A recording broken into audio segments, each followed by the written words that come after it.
You asked your kid to do one small thing. Put the cup in the dishwasher. And the look you got back is shocking. You'd think you'd ask them to retile the bathroom. They used to want to help. So when did it start needing a reward? Your child won't lift a finger unless there's something in it for them. And honestly, you can't even blame them anymore, because somewhere along the way, that became the deal. You clear your plate, and the reward is a sticker. The next prize is screen time, so you tidy your room as fast as humanly possible. It works, for a while. The chart fills up, the jobs get done, and everyone feels like the system is finally working. But then one day you ask them to put their dirty clothes in the basket, just because it needs doing, something with no reward attached. And you watch their face change like a cat that just got offered a bath. What do I get? And there it is. The question that quietly tells you something has gone wrong. Because you never set out to raise a child who only moves when there's a prize on the table. You were trying to teach them responsibility. So what happened? One day they're desperate to help. The next they're treating an empty dishwasher like a personal insult. Most parents assume kids are just born a certain way. Some helpful, some lazy. And you got the one who'd rather not. They're wrong. Your child was born wanting to help. There was a stage, earlier than you'd think, when they followed you around, desperate to join in, to carry, to sweep, and to be useful.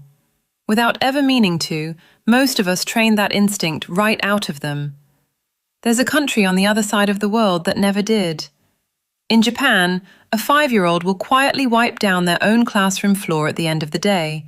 No sticker, no reward, no one standing over them. But here's the part that genuinely surprised me when I learned it. That Japanese 5-year-old and your child were born exactly the same. The difference came down to one door, and most of us slam it shut without realizing it was ever open. So let's go back to that door, because it opens far earlier than almost any parent expects. Somewhere around 18 months, your toddler stops watching you and starts trying to become you. You sweep the floor and they want the broom. You carry the bags and they reach for one too, usually the heaviest one in the pile. And none of it is for a reward. Nobody's offered them a sticker because, to a small child, when they're helping, it's never a chore. It's the most exciting thing in the world. It means being big, being trusted, and being part of whatever the grown-ups are doing. Researchers have even found that toddlers as young as 14 months will help a struggling adult, with no prompting and no prize. The urge to contribute is there from the very start. So what do we do with that gift? Most of us, very gently and with the best of intentions, shut it right down. And it's hard to blame us, because a helping toddler is a small disaster in real time, because it's slow, messy, the sock ends up in the bin, and the broom takes out a lamp. It's faster to do it yourself, so you do, with a kindness that sounds harmless. You go and play. I've got this. And we say some version of it 1,000 times before they've turned 5. But the child hears something underneath the words. They hear that the real work belongs to the grown-ups, and their job is to stay out of the way. So slowly, they learn to stay away. They stop reaching for the broom, and the instinct that was wide open at 2 years old quietly closes over. And it wasn't the child who changed, it was us, keeping the door shut until they finally stopped knocking. Then years later, when they're finally big enough to be useful, we ask for the help.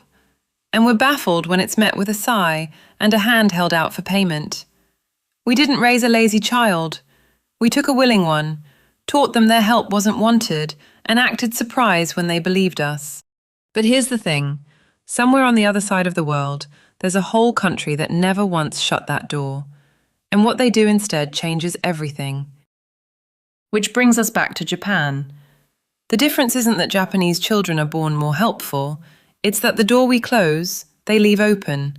And it all points at one idea. Helping isn't something you're paid for, it's how you belong. It starts at home with something called Otetsudai, which means helping out. Children are given real jobs, not pretend tasks, and not chores traded for pocket money. A 3-year-old sets out the chopsticks. A 6-year-old washes the rice. The task is real, so the help is real. And crucially, there's no payment, because you don't get paid to be part of a family. You just are. The moment you attach a reward, you quietly tell the child the task isn't worth doing on its own. Otetsudai does the opposite. The reward for helping is being someone who helps. The same idea waits for them at school. It's called O-soji. Children spend part of every day cleaning their own classrooms, hallways, even the toilets, with no janitors doing it for them. But we get it wrong when we picture it as discipline. It's framed as respect, for the space and for each other. You clean the room because it's yours, shared with people you care about. Effort isn't the price you pay, it's how you show you belong. And underneath it all sits one goal the Japanese call jiritsu, self-reliance, the belief that a child who can genuinely do things feels capable, and that real confidence grows from there. Notice what's missing from all of it. No charts, no stickers, no allowance for emptying the dishwasher. Because once helping is part of belonging, you never have to bribe anyone to do it. Which raises the only question that actually matters for you and your child tonight. If bribing isn't the answer, what is? Because there is a way back, even if that door already feels closed. So here's the reframe that changes everything. Laziness, most of the time, isn't a flaw your child was born with. It's a response to an environment. And if the environment created it, the environment can change it. The instinct to help didn't vanish, it just went quiet, waiting to be wanted again. The way back isn't a better reward chart, but 3 clear steps that all pull in the same direction. Putting the meaning back where the reward used to be. It starts with giving them something real, not a chore you invented to keep them busy, but one genuine job that actually matters to the household.